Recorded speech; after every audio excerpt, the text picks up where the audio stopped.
말씀하시던 대로라는 제목 가지고 오늘 여러분들하고 좀 말씀 나누기 원합니다. 한 소년이 숲을 지나다가 환희에 찬 얼굴로 나무 한 그루를 정성스럽게 만지는 신사를 봤습니다.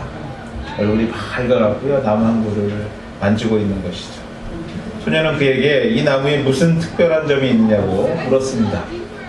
신사는요, 이 나무는 노래하는 나무다라고 아이에게 소개해 줬습니다. 소년은 그날부터 그 나무 아래서 나무 아래로 매일매일 찾아가서 언제 나무가 노래할 것인가를 기다렸습니다. 나무가 노래하는 날이 언제지 하고 기다렸습니다. 하지만 아무리 기다려도 나무는 노래하지 않는 것입니다. 그런데 얼마 후에 소년이 나무를 찾아가서 보니까 예전에 그 나무가 노래하는 나무라고 소개해 줬던 그 신사가 그 나무를 베고 있는 겁니다. 소년이 너무 깜짝 놀라서, 아저씨, 아직 이 나무가 노래하지 않았습니다. 지금 베버리고 나면 언제 죽는 거 아닙니까? 언제 노래할까요? 하고 물어봤더니, 하지만 이 신사는 이렇게 대답하기를 이렇게 잘라야지만 노래할 수 있다고 아이에게 얘기합니다. 그리고 얼마 후 나무를 베어 떠난 신사가 소년에게 다시 찾아왔습니다. 그런데 그의 손에 아주 이쁘게 생긴 바이올린 하나가 들려있는 것입니다. 나무를 가져가서 이 신사가 바이올린을 만든 것이죠. 그리고 그 바이올린으로 너무나 멋진 음악을 연주하기 시작했습니다. 그러면서 그 아이에게 이것이 바로 노래하는 나무다 라고 소개했던 것이죠. 부활하신 예수님을 만났을 때 제자들은 노래하는 나무를 이해할 수 없었던 그 소년과 같았습니다. 그래서 주님은 자신이 노래하는 나무인 것과 또 그 나무가 잘려야지만 노래를 할 수 있다는 사실을 말씀으로, 이적으로, 또 사건으로 말씀했지만, 위에서 이해하지 못했던 소년처럼 그들은 이해하지 못했었습니다. 이해하지 못할 뿐만 아니라 예수의 죽음과 부활 앞에 그 말씀하시던 죽음과 부활을 기다리는 사람은 제자들 중에는 아무도 없었습니다. 그러나 오늘 예수 그리스도는 부활하셨습니다. 예수 그리스도의 구속의 역사는 준비된 일이었습니다. 어느 순간 우연히 이루어진 사건이 아닌, 길을 가다가 우연히 마주치게 되는 차사고와 같은 사고가 아닌, 태초에 이 땅이 창조되고 저와 여러분의 삶이 계획되는 그 순간부터 준비된 죽음이었고 준비된 부활이었습니다. 예수님은 십자가의 죽음을 아셨고요, 그래서 기꺼이 그 죽음을 선택하셨으며, 또 준비된 부활로 우리에게 새로운 생명, 새로운 삶을 허락하신 것입니다. 말씀하시던 대로 죽고 말씀하시던 대로 살아나셨다는 것이죠. 그러나 그것을 대하는 사람들의 모습은 참으로 처음 듣는 것처럼 아무런 준비도 없이, 아무런 대비도 없이 그 무덤을 지키던 사람들은 혼절하였고, 또 무덤을 찾아갔던 여인들 또한도 기절하기 직전이었던 것을 말씀들은 증거하고 있습니다. 무덤을 지키는 자들이 기절한 것, 어찌 보면 이해가 됩니다. 왜냐하면 그들은 예수의 부활을 믿지 않았기 때문에 그렇습니다. 믿지 않았을 뿐만 아니라 십자가에 죽은 예수가 다시 살아날 것이라는 것에 애초부터 믿지 않았던 사람들이었기 때문에 그들이 죽었던 사람이 살아나는 것을 보고 기절하는 것, 어찌 보면 당연한 일일 것입니다. 마태복음 27장 62절에서 66절까지 말씀을 살펴보면, 혹시나 부활이라는 오해의 소문이 퍼지지 않도록 돌로 무덤을 막고 임봉하고, 더 나아가서는 그곳에 파수꾼을 세워 완전히 모든 것을 외부와 했을 만큼 치밀하게 그들은 죽은 사람으로, 부활이 없는 것으로 그들은 준비하는 것을 볼 때에, 어떤 면에서 봤을 때 이들이 예수의 제자들보다도 예수의 부활에 더 큰 관심이 있지 않았나 생각해 볼 수 있는 대목이기도 합니다. 다시 생각해보지만, 다시 여러분들에게 말씀드리지만, 예수님은 말씀하시던 대로 십자가를 지셨고요, 말씀하신 대로 부활하셨습니다. 만약 그들이 그 말씀하시던 대로 믿었다면 오늘 주님의 무덤 앞에 여인뿐만이 아니라 제자들이, 또 제자들뿐만 아니라 예수님께서 살아생전 복음을 전해서 그 복음을 믿었던 사람들이 다 모여 앉아서 예수의 부활을 기다렸어야만 했을 것입니다. 그러나 주님은 주님의 부활의 현장을 볼 때에 제자가 아닌 군사들이, 또 부활의 확신에 찬 많은 믿음의 사람들이 아닌 두려움과 안타까움에서 찾아간 여인들뿐 더 이상의 사람들을 찾아볼 수가 없었습니다. 그렇습니다, 여러분들. 그렇게 가르치시고 보여주시고 양육했던 제자들은 온데간데 없고 군사와 여인들만 있는 자신의 무덤 앞에 있는 것을 볼 때에 예수님의 입장에서 보면 오늘 이 장면은 어찌 보면요, 분명 실패의 장면일 것입니다. 아픔의 장면이었을 것입니다. 아니, 여러분들 어떻게 보면 예수님의 입장에서 봤을 때는 보여주기 싫은 장면이었을 것입니다.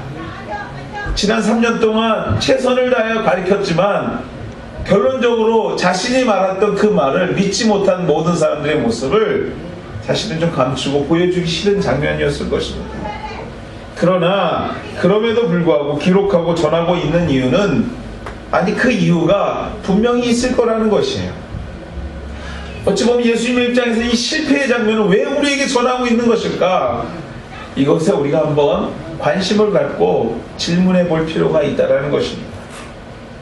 그렇습니다, 여러분들. 사랑하는 여러분들, 오늘도 성경 말씀을 통하여서 이 부활의 소식과 함께 이 실패의 소식을 주시는 이유는 2000년 전 말씀하셨던 것을 믿지 못하였던 제자들과 사람들, 그들의 모습을 통하여서 오늘도 부활의 주일을 여전히 지나가는 절기 정도로 생각하며 살아가는 저와 여러분들의 모습 속에서 주님께서도 주시고자 하는 내용들이 있다라는 사실입니다.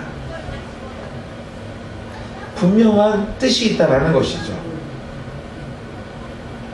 그 뜻이 과연 무엇일까 생각해 볼 때 그 뜻이 바로 이런 것들일 것입니다. 기록된 말씀대로 믿고 확신하여 그 믿음대로 살아가는 사람들이라면 2000년 전 부활의 아침, 여인들이 경험했던 부활의 참기쁨, 사망 권세를 이기신 그 부활의 주님을 오늘을 살아가는 우리도 만날 수 있다는 것을 알려주시고자 하는 주님의 목적이 그 속에 있다는 것이에요. 그 당시에 실패했던 사람들의 모습을 통해서 오늘 우리에게 말씀하시고자 하는 것은 뭐냐면, 기록된 말씀대로 살고자 노력하는 자들에게는 오늘도 기록된 대로 죽으시고 기록된 대로 부활하셨던 그 영광의 날을 21세기를 살아가는 우리에게도 보여주실 수 있다라는 반증의 말씀이라는 것이죠. 기독교는 부활의 종교요, 부활의 신앙이라고 말합니다.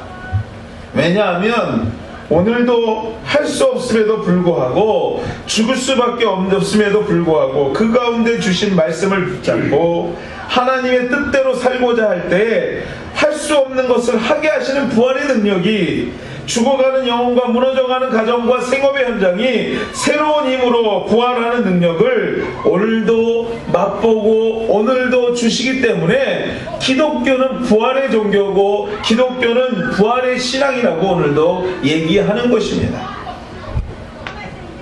사랑하는 이 자리에 오신 우리 하늘교회 성도 여러분들, 부활을 믿으십니까? 오늘 부활주일에 주님의 참 부활의 기쁨을 여러분과 여러분의 가정과 생업이 느끼시기를 원하십니까? 아니, 내가 평생에 예수 믿고 살아가고 있는데 오늘 정말 이 부활절에 부활이 무엇이며 부활이 참 나에게 어떤 의미로 다가오는가를 깨닫고 싶으십니까? 오늘 이 시간 그러한 마음이 간절한 소망이 저와 여러분에게 있다면 꼭 기억하셔야 될 것이 있는데, 그것이 무엇이냐면 바로 주님은 말씀하신 대로 죽으셨고 말씀하신 대로 부활하셨다는 것입니다. 그냥 우연히 일어난 사건이 아니라 예정된 말씀 속에서, 계획 속에서 죽으셨고, 나를 위하여 죽으셨고, 나를 위하여 부활하셨다라는 것입니다. 오늘은 부활주일입니다. 부활주일은 매년 돌아옵니다. 또 변함없이 이 시간만 되면 부활의 메시지를 전하고 듣습니다. 즉 말씀하셨던 것을 매년 전하고 듣는 것입니다. 그러나 우리의 삶 속에 적어도 믿음이라는 것을 소유했다 하는 저와 여러분의 삶에 부활의 의미는 얼마나 큰 의미로 다가오고 계십니까? 아니, 제자들처럼 지난 3년간 매일 들었던 소리이기 때문에 그냥 흘려버리고 계시지는 않으십니까? 사랑하는 우리 한올교회 성도 여러분들, 오늘도 부활의 역사는 계속됩니다. 믿습니까, 여러분들? 예, 그 말씀대로 살려고 노력하는 자에게, 그 말씀대로 하나님 안에 있고자 노력하는 자에게 2000년 전 제자들도 보지 못했던 그 부활의 현장을 오늘도 주시겠다고 약속하시는 분이 우리 주님이신 줄 믿습니다. 이 말씀을 붙잡고 이 말씀대로 어떻게 하면 살아보려고 노력하는 자들에게 제자들도 경험하지 못했던 그 부활의 은혜, 부활의 사건의 역사를 오늘도 그 말씀대로 살아가고자 하는 자들에게 주시겠다고 약속하시는 것입니다. 사랑하는 여러분들, 우리가 그래서 말씀을 읽고요, 그래서 말씀을 묵상하고요, 그래서 매일매일 그 말씀대로 살아보려고 노력하는 것입니다. 할 수 없는 중에도 하려고 노력하는 것입니다. 왜요? 이 부활의 사건은 그 말씀 안에서 이루어졌기 때문에 그래요. 아니, 말씀을 소중하게 여기는 자들에게 오늘도 이루어지는 일이기 때문에 그렇습니다. 예수님은요, 부활하셨는데 그 예수님의 부활은 말씀 속에서 기록된 대로 부활하신 것입니다. 그러므로 여러분들, 오늘도 우리에게 주어진 이 말씀 속에 순종하는, 이 말씀을 묵상하는, 이 말씀 속에서 살려고 노력할 때 2000년 전에 이루어졌던 그 부활의 사건을 오늘 21세기 이 순간에도 우리가 경험할 수 있게 되는 것입니다. 오늘 성경은 예수님의 부활의 현장을 처음 경험하고 있는 여인들을 통하여서 말씀하시던 대로 살아려고 하는 성도들이 경험하게 될 이 부활의 경험들의 구체적인 모습들을 우리에게 좀 더 자세히 소개하고 있습니다. 말씀대로 살려고 하면 우리가 부활을 경험하게 된다고 하는데, 과연 그 부활에 경험한다는 것이 무엇이냐, 구체적인 내용들을 좀 더 소개하고 있다는 것이죠. 말씀으로 돌아가 보면 모두들 떠나버렸지만 부활의 아침 슬픔과 안타까움에 찾아갔던 세 여인은요, 천사를 통해서 그 부활의 주님의 소식을 듣게 됩니다. 그리고 그들은 제자들에게 알리려고 빨리 떠났다, 성경은 기록합니다. 뛰어간 거죠. 뛰어갔습니다. 그 과정에서 여인들은요, 살아계신 주님을 만나게 됩니다. 뛰어가려고 하는 순간에 십자가 사건 이후에 사흘 만에 부활하신 그 주님의 음성을 듣고 보고 그 발을 붙잡고 경배하게 되는 사건을 우리가 읽은 본문 말씀 8절과 9절 말씀에 우리에게 소개하고 있습니다. 본문은 위와 같은 사건을 통해서 오늘을 살아가는 저와 여러분에게 부활의 주님을 경험할 수 있는 방법을, 더 나아가서 지금도 경험하고 있지만 그것이 무엇인지 잘 모르는 저와 여러분에게 그것이 주님을 만나고 있다는 증거인 것을, 부활의 증거인 것을 오늘도 가르쳐주고 있습니다. 우리 8절과 9절 말씀, 10절까지 말씀을 읽어보면 세 가지 특별한 단어들이 나옵니다. 두려움과 기쁨, 그리고 평안이라는 단어입니다. 그렇습니다. 여러분들, 말씀하시던 대로 믿는 사람들이 부활의 주님을 만나고 있다는 첫 번째 증거는, 내가 오늘도 부활을 경험하고 있다는 첫 번째 증거는 바로 두려움이라는 감정에서부터 시작됩니다. 두려움이라는 생각, 두려움이라는 마음. 왜냐하면 말씀은요, 우리의 삶을 돌이키게 하는 힘이 있기 때문에 그래요. 우리가 말씀대로 살려고 하다 보면요, 두려움이 찾아옵니다. 그 이유가 뭐냐면요, 말씀은요, 우리가 우리의 마음대로 살려는 모습을 돌이키게 만들기 때문에 그래요. 말씀은 이전에 아무렇지도 않았던 우리의 삶 속에서 우리의 잘못된 부분을 발견하게 하는 능력이 있습니다. 내가 항상 옳다고 살아가던 방향대로 살았는데 어느 날 말씀을 읽다 보니까 그 길이 아닌 것을 발견하고 두려움에 사로잡히는 것이에요. 오늘도 나의 삶 가운데 돌이켜야 할 부분을 발견하게 되고 그것을 위하여 기도하고 있다면 여러분들은요, 부활의 주님을 경험하고 있다는 증거가 거기에서부터 시작되는 것이에요. 내 뜻대로 살려고 애를 쓰다가 어느 날 말씀 속에서 주님께서 나를 만나주시고 그렇게 가는 길이 옳은 길이 아닌 것을 나를 깨닫게 하시고 내가 이제까지 살아온 길에 대해서 두려움을 느끼게 하시는 것, 그 두려움 자체가 곧 부활의 주님을 오늘도 우리가 만나고 있다는 증거라는 것입니다. 또 성경은 부활의 주님을 경험하고 있다는 두 번째 증거를 기쁨이라는 단어로 우리에게 소개하고 있습니다. 그런데 일반적인 두려움은요, 우리를 위축되게 하고 더욱더 공포 속으로 몰아가지만 주님과 만남을 통해서 얻어지는 두려움은요, 일반적으로 느끼는 두려움과 분명한 차이가 있습니다. 그것은 바로 두려움이 또 다른 두려움을 만드는 것이 아니라 공포 속으로 몰아가는 것이 아닌 주께서 주시는 두려움은요, 이 두려움은 세상이 할 수 없는 기쁨으로 우리를 인도한다는 것이에요. 오늘 말씀을 읽다가 우리의 마음에 두려움이 찾아오는 이 두려움은요, 나를 계속 공포 속으로 몰아가고 위축되게 만드는 것이 아니라 오늘 주님께서 주시는 한없는 기쁨으로 우리를 인도하신다는 것이에요.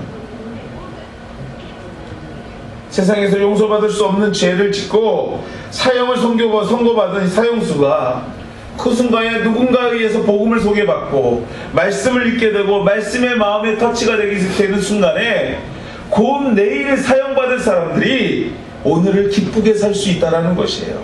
감사하며 사는 모습들을 우리가 간혹 듣고 간증을 보게 됩니다. 그 이유가 다 그런 데 있는 것입니다. 누가 보아도 기쁨이라는 것을 찾을 수 없는 형편이지만 그의 삶이, 그의 얼굴이, 그가 속해 있는 모든 곳을 기쁨이 넘치게 만드는 것, 바로 이러한 것들이 주님께서 주시는 말씀을 통해서 얻어지는 새로운 두려움 속에서 얻어지는 기쁨의 모습이라는 것이죠. 두려움이 변화의 기쁨이 되는 것, 세상이 알 수 없는 기쁨, 이 기쁨이 오늘을 살아가는 저와 여러분의 삶 속에서 있다면 부활의 주님을 오늘 우리가 경험하고 살고 있다는 증거라는 것입니다. 힘드시죠? 어렵죠? 새롭게 시작하는 이민의 삶이나 수십 년간 이웃 땅에서 살아온 삶이나 어렵기는 다 마찬가지입니다. 또 고국에서 사는 사람들이나 세계 방방곡곡에서 흩어지는 모든 사람들 각각의 처지에 맞는 어려움들은 다 있습니다. 그럼에도 불구하고 오늘 우리가 부활의 예수님을 믿고 사는 사람들이라면 그 어려움 가운데서 말씀 가운데 주님께서 주시는 참 기쁨이 우리 가운데 넘쳐나야 되는 것, 아니 넘치고 있다면 오늘 우리가 그 부활의 주님을 경험하고 있다는 증거라는 사실입니다. 사랑하는 여러분들, 오늘도 주의 말씀 가운데 부활의 주님을 경험할 뿐만 아니라 그 부활의 주님을 경험하는 가운데서 주께서 주시는 참 기쁨이 여러분의 삶과 저의 삶 가운데 넘쳐나시기를 주의 이름으로 축원해 드립니다. 그것이 바로 주께서 주시는 부활의 증거인 것이에요. 아니 오늘도 제자들이 맛보지 못했던 그 부활의 아침을 매일매일 매순간 우리가 경험하고 살아가는 모습이라는 것입니다. 새 여인들은요, 두려움과 기쁨을 가지고 이 소식을 좀 더 빨리 알고자 뛰어가고자 했습니다. 다름질하고 있었습니다. 부활의 소식을 천사들로부터 듣고 두려웠지만 부활의 기쁨이 있었기에 뛰어서 열심히 행동으로 옮기기 시작했다는 것이에요. 그렇습니다. 여러분, 이 주님을 만난 사람들의 기쁨은 행동으로 나타납니다. 행동을 만들어냅니다. 조금이라도 어떻게 하면 무엇을 등등을 생각하면서 그것들이 저와 여러분을 다름질하게 만든다는 것이에요. 우리가 말씀 속에서 주께서 우리의 삶의 지표를 새롭게 하시고 그 두려움 속에서 주님께서 그것대로 살고자 노력하는 자들에게 주시는 참 기쁨을 통해서 우리가 그 힘으로 움직이게 만드신다는 것이죠. 우리 하늘교회 오늘도 주의 말씀에 순종하며 움직이기를 원한다면, 안전히 움직이고 있다면, 다름박질하고 있다면 우리는 진정한 부활의 주님을 만나고 있는 교회인 것입니다. 오늘도 아이들이 뛰놀고 아이들이 부활의 의미를 새기 위해서 계란을 찾고, 또 우리가 주의 말씀을 나누면서 주님을 찬양하며 이 부활의 아침을 노래하고 있다면 이 교회는 오늘도 부활의 감격을 경험하고 있는 교회라는 것이에요. 여인들은 기쁨의 다름박질 가운데 9절 말씀을 경험하게 됩니다. 예수께서 저희를 만나 가라사대 평안하니뇨 하시거늘 여자들이 나아가 그 발을 붙잡고 경배하였다.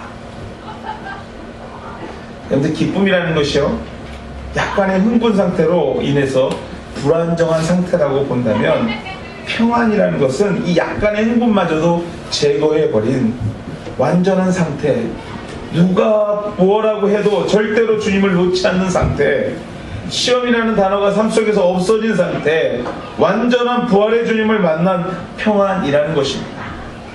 이것이 바로 말씀하신 대로 부활하신 주님을 경험하고 있다는 마지막 증거예요. 어려운 중에도 내가 주님의 이름으로 평안할 수 있는 것, 그것이 바로 부활의 증거가 우리의 삶 속에서 나타나고 있다는 것입니다. 여인들의 이야기는요, 10절 이후에 더 이상 나오지 않습니다. 더 이상 언급되지 않습니다. 성경은 우리에게 전하고 있지 않습니다. 그러나 부활 후 처음 만남의 영광을 입은 여인들, 이후의 삶은요, 부활을 의심하지 않을 뿐만 아니라 그 주님을 기쁨으로 전하면서 어떠한 상황 속에서도 주님이 주시는 평안한 삶을 살았을 줄 믿습니다. 사랑하는 여러분, 부활의 날 주께서 주시는 평안이 넘쳐나시기를 주의 이름으로 다시 한번 축원해 드립니다. 이 평안을 소유하셔서요, 이 시간 이후에는 흔들리지 않고 오직 부활하신 그 주님을 믿고 의지하며 날마다 승리하게 되시는 우리 모두가 되시기를 주의 이름으로 축원해 드립니다. 세상 사람들은 아까 화면에서 봤듯이 빈 것에 대한 두려움이 있습니다. 날마다 비어있다라는 것에 대한 아픔이 있습니다. 그러나 여러분들, 예수 믿는 사람들의 믿음은요, 빈 것으로 인해서 승리하는 것입니다. 빈 무덤이 승리의 증거가 되었고, 빈 무덤이 부활의 증거가 되었습니다. 오늘도 여러분의 삶 가운데 뭔가 비어있는 것을 느끼고 계시다면 그곳에 말씀으로 채우셔서 참 부활의 증인들로 살아가게 되시는 우리 모두가 되시기를 주의 이름으로 다시 한번 축원해 드립니다. 같이 한번 기도하시겠습니다. 우리 시간에 한번 기도하시겠는데요, 이 부활의 아침, 말씀하시던 대로 부활하신 그 주님을 기억하며, 하나님, 내가 이 말씀을 믿고 살아갈 때에 오늘도 부활하신 그 주님을 경험하게 도와주시옵소서. 오늘 이 시간에 합심해서 한번 기도하도록 하겠습니다. 같이 기도하시겠습니다. 하나님 감사합니다. 하나님, 이 아침 우리가 말씀을 통해서 부활의 은혜를 경험합니다. 하나님, 말씀하시던 대로 죽으셨고 말씀하시던 대로 부활하신 우리 주님, 우리의 삶 가운데서 이 말씀을 신뢰하며 나아갈 때에 우리가 주께서 주신 그 참 부활의 능력을 경험하는 우리 모두가 될 수 있도록 주여 은혜 베푸시고 함께하여 주시옵소서. 하나님, 이 시간에 정말 간절히 소망합니다. 우리 하늘교회에 속해 있는 모든 친구들, 권석들 하나님께서 인도하여 주셔서 어려운 중에서 실망하지 않게 도와주시옵시고, 어려운 중에서 낙담하지 않게 도와주시옵시고, 비어있음의 감사함을 통해서 그 비어있음의 말씀을 통해 채워진 하나님의 은혜가 있게 도와주시옵시고, 하나님 말씀을 의지할 때마다 주께서 더욱더 은혜 주셔서 충만케 하신 하나님의 은혜를 경험하는 우리 모두가 되시도록 주여 은혜 베풀어 주시옵소서. 하나님 도우시고 하나님 역사하여 하나님의 참 뜻이 이루어질 수 있게 도와주시옵시고,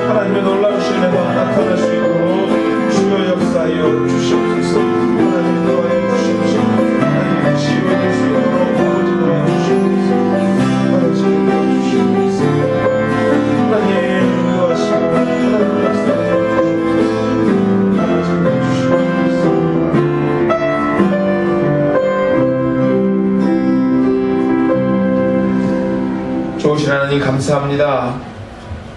안식 후 첫날 부활하셔서 우리에게 이런 예배의 자리를 허락하시며 부활의 감격을 함께 할 수 있게 하는 은혜를 주심을 감사합니다.